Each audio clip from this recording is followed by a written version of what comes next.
ಇದು ಸರ್ಟ್ಸ್ದು 4ನೇ ವಿಡಿಯೋ. ಇಲ್ಲೇನಂತ ಕೊಟ್ಟವ್ರೆ, 4th root of 729 divided by 4th root of 9 ಅಂತ ಕೊಟ್ಟವ್ರೆ. ಸರ್ಟ್ಸ್ ಅಂದರೆ ಮಾಮೂಲಿ ಸ್ಕ್ವೇರು, ರೂಟು, ಕ್ಯೂಬ್ ಈ ಥರದ್ದು ಎಕ್ಸ್ಪೋನೆಂಟ್ಗಳದ್ದು. ಈಗ ಎರಡರಲ್ಲೂ 4ನೇ ರೂಟ್ ಇರೋದ್ರಿಂದ ಅದನ್ನು ಕಾಮನ್ ಆಗಿ ತೆಗಿಬೇಕು. 4th ರೂಟು ಇಲ್ಲಿ ಒಳಗಡೆ ಬರಿಬೇಕು. ಇದನ್ನು 729 ಟೈಮ್ಸ್ ಆಫ್ ಡಿವೈಡೆಡ್ ಬೈ 9 ಅಂತ.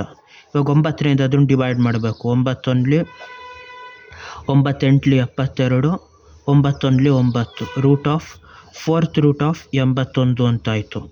81 ಸಿಂಪ್ಲಿಫೈ ಮಾಡಬೇಕು. ಇವಾಗ 81 ಏನಂತ ಬರಿಬೋದು, 3 2 6, 21 ಉಳಿತು, 3 7 21, 3 9 27, 3 3 9, 3 ಪವರ್ ಆಫ್ 4 ಅಂತ ಬರಿಬೋದು 81ನ.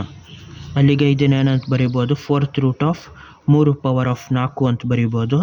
4 4th ರೂಟು 2 ಕ್ಯಾನ್ಸಲ್ ಆಯಿತು, ಪವರ್ 4 4th ರೂಟು. ಇವಾಗ ಎಷ್ಟಾಯ್ತು, ಇದು 3ಕ್ಕೆ ಸಮ ಆಯಿತು. ಇದಿಷ್ಟನ್ನು ಸಿಂಪ್ಲಿಫೈ ಮಾಡಿದ್ರೆ 3 ಆಯ್ತದ. ಬಾಯ್.